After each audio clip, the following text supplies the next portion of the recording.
Bom dia, sétimo. Beleza? Como estão? Vamos aqui dar continuidade.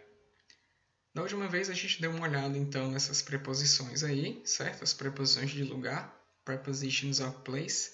Eu trouxe aqui para lembrar, para a gente poder entrar em atividades, né? Então vamos ver aqui. Velhas conhecidas. In ou inside, dentro. On, em cima, contato com alguma coisa. Above ou over, em cima, sem contato.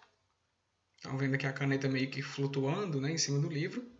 Under, embaixo. O que mais que temos aqui?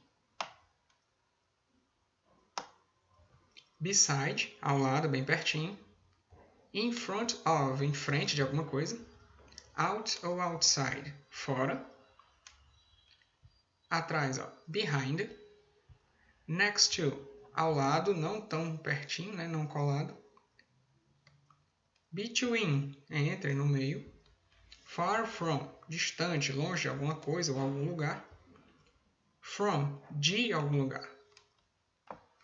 Temos aqui então o to, né? Para, a intenção de lhe entregar uma coisa, por exemplo. Vamos dar uma olhada então no no passado simples, né? O simple past. A gente já viu o presente simples, que é aquele onde nós dizemos que uma coisa é, que uma coisa está, certo? Usamos muito o to be nesse tempo, né? Para dizer que a escola está na rua tal. Ela está, tempo presente, né? Eu sou um professor, tempo presente. Vocês não estão indo à escola. Tudo isso é tempo presente. E se eu for falar do passado, como é que eu vou fazer? Aí é que entra o passado simples. Para eu dizer, por exemplo, eu fui à escola. Eu não fui à escola. Você foi à escola? Eu estudei. Eu não estudei. Você estudou? Então, passado, né? Vamos dar uma olhada.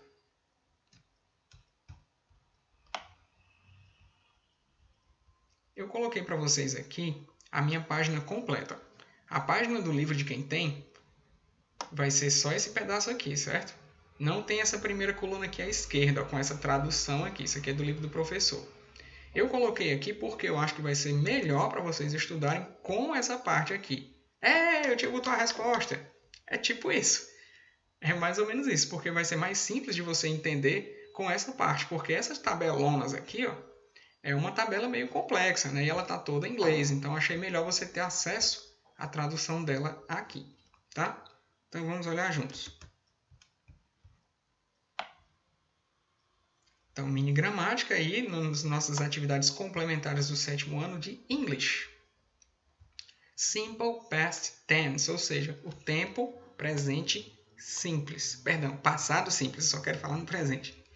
O que acontece aqui? Ó? Afirmativa, negativa e interrogativa, questions, perguntas, né? Respostas curtas. Com o to be e com os outros verbos, certo? Ele está te dando aqui uma dica de como vai funcionar.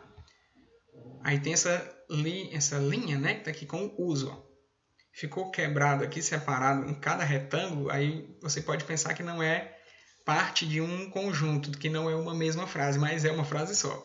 Essa frase aqui, depois do uso, está dizendo, ó, usamos o passado simples para falar sobre eventos no passado. É nada.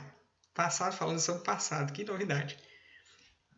Aí aqui embaixo ele diz também, ó, a mesma coisa. Usamos o passado simples para falar sobre eventos no passado.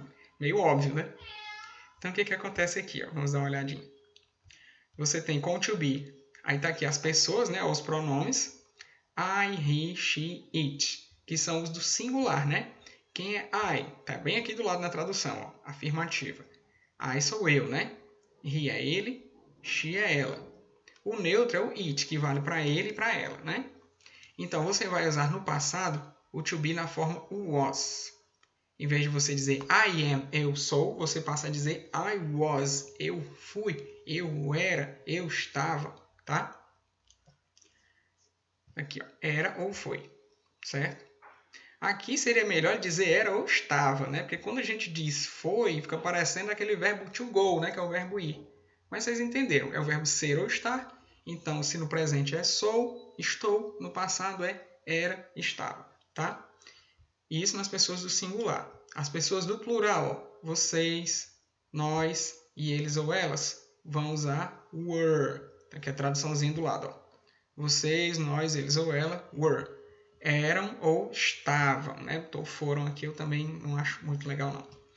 Se você quiser, você pode até acrescentar aqui com o seu lápis mesmo, ó, estavam, né? To be é ser ou estar.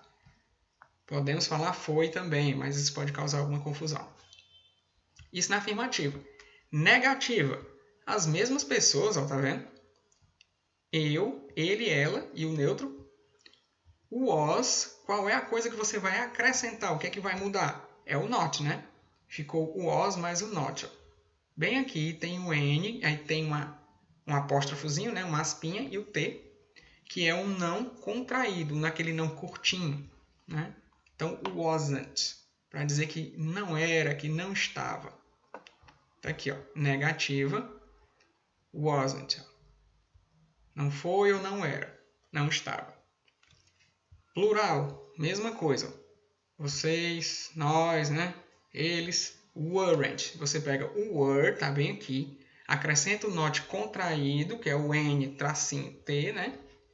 Faz uma palavra só, que é weren't, dizendo que as pessoas não eram ou não estavam, né? Não foram alguma coisa, certo? Então, não foram ou não eram, não estavam. Perguntas, questions. Como é que a gente faz pergunta com o to be? Vocês estão carequíssimos de saber, né? Pelo menos comigo vocês estão estudando o to be desde o ano passado. Então o que acontece? O to be vai para o início da frase e a pessoa, o sujeito, fica depois dele, certo? Então no presente poderia ser Are you okay? Né? Você está bem? Ó. O você, que é o you, vem depois do are, que é o to be, que é está, né? Então você está bem? To be primeiro, pessoa depois, e o final é o complemento da pergunta, certo? Só para fechar a ação. Aí o que acontece aqui? Ó? Esse QW aqui é a question word, né? Que é a pergunta, certo? Aí da sua interrogação. Junto com was, se for singular, se for uma pessoa só, ou junto com were, se for plural, e o sujeito, certo? Esse subject é o sujeito ou a pessoa, né? Então, were you at school? Vocês estavam na escola? Ou então se estiver falando de uma única pessoa, né? O you, que é só tu. Você estava na escola? Veja aqui, ó, que a pessoa you tanto faz ser singular como plural, ela vai usar o were na afirmativa e weren't na negativa. Então, você estava na escola? Começou com o to be, ó. Depois vem o sujeito. E depois vem o complemento, ó. Certo? Esse C aqui é o complemento. Você estava na escola?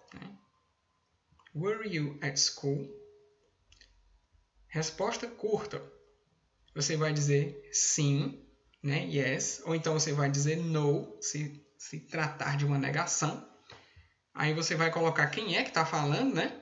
Por exemplo, sou eu que estou dizendo que eu estava na escola ou que eu não estava na escola. Então vai ser yes, I, né?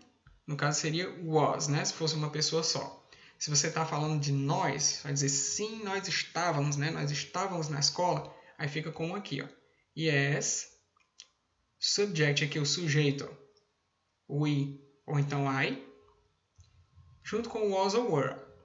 Se é uma pessoa só, yes, I was, sim, eu estava. É mais de uma pessoa, sim, nós estávamos, yes, we were.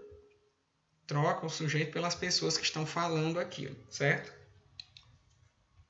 Isso é afirmativa. Negativa, mesmíssima coisa. O detalhe é só que em vez de dizer sim, você vai dizer não, certo? Tá na dúvida? Dá uma olhadinha na tradução que tem aqui ao lado, ó. Forma afirmativa, forma negativa, forma interrogativa. Was ou were mais sujeito. Quem é o sujeito, tio? As pessoas. Eu, tu, ele, nós, vós, eles. Você esteve na escola? Depois, a gente tem a tabela de baixo, né? Ah, também tem as formas curtas, ó. Sim, eu, was or were. Não, eu, was or were.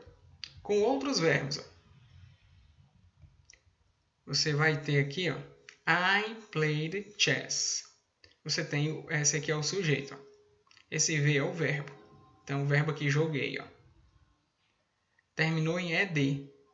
Esse ED, gente, é para indicar que o verbo jogar, a palavra play, está no passado, certo? Agora a gente vai ter a ideia aí de verbos regulares e irregulares. Como é isso, tio? Que novidade é essa? São verbos que o passado dele pode ficar muito diferente da forma no presente ou ficar só um pouquinho diferente pela finalização, certo? Como é isso? A palavra play termina no Y, certo? No presente. Quando ela vai para o passado, ela ganha essas duas letrinhas, ó, E e D. Então, I play, que é eu jogo, fica I played, eu joguei ou eu jogava, certo? Aí aqui esse reg veio aqui seria regular verb, né? O verbo regular. Verbos regulares são aqueles que terminam com ed no passado. Então, I played chess, eu joguei xadrez. Pode acontecer também de verbo irregular. Verbo irregular é aquele que muda bastante. Lembra que nós já vimos plurais irregulares? Como, por exemplo, child e children, né? Que não é só você colocar o S para ser um plural. Pois é, não tem só aquilo de irregularidades, também tem outras. Aqui são verbos. Então, ó, I went home, eu fui para casa. O verbo go é o presente dessa forma aqui, ó, went. Went é o passado. I go, eu vou, presente. I went, passado, eu fui. É por isso que eu não concordo muito com essa tradução aqui, ó. Eles colocaram era ou foi, porque você pode confundir. Você pode pensar que esse verbo aqui não é o ser ou estar, que é o verbo ir. Então é melhor você pensar o passado do to be sempre como era ou estava. O foi é melhor você deixar para esse aqui, ó, que é literalmente do verbo ir no presente, for, né, foi, perdão, no passado. Afirmativo. Então, eu joguei xadrez. Eu fui para casa. Vamos ver então aqui a negativa dele. Funciona praticamente do mesmo jeito? Mais ou menos. Aqui também tem uma novidadezinha. Lembra que para fazer perguntas no presente nós precisamos de dois auxiliares? O auxiliar do e o auxiliar don't. Se eu pergunto se você gosta do Facebook. Do you like Facebook? Eu não posso perguntar só como em português. You like, você gosta, né, do Facebook? Eu preciso desse do no começo da frase para fazer a pergunta. Do you like, você gosta do Facebook? Se for uma terceira pessoa, se for ele gosta de carro? Does he like cars? Ele gosta de carros? Precisa desses auxiliares. Então, nós também usaremos eles, ó, no passado. Só que no passado, em vez de ser do e das, a gente tem um só, que é o did. Aí o did, ó, ele também vai levar aqui negativa, certo? Você vai usar o did no passado negativo e no passado interrogativo. Para fazer uma pergunta no passado ou para dizer uma coisa negativa no passado. Não fiz isso, não estudei. I didn't study. I did not study, né? Para dizer que eu não estudei. Esse did indica que a ação está no passado. Perguntas. Sujeito mais verbo. What did you do? O que? Está aqui a question word, né? A perguntinha. What? Did, que é o auxiliar da pergunta. E o do, o que é que você fez? Né? Did he play? Ele jogou? Então a gente vai ter que se preocupar com isso agora também. Depois você tem aqui, ó, respostas curtas. Short answers. Yes é o sujeito e do. Por exemplo, sim, eu fiz, sim, eu estudei, ou sim, eu estudo. Né? Yes, I did. Sim, eu estudei. No, I didn't. Não, eu não estudei. Yes, he did. Né? Sim, ele fez. Ou no, he didn't. Não, ele não fez. A gente vai trabalhar com isso. Beleza? Tio Tom vai ficando por aqui. Goodbye. See you.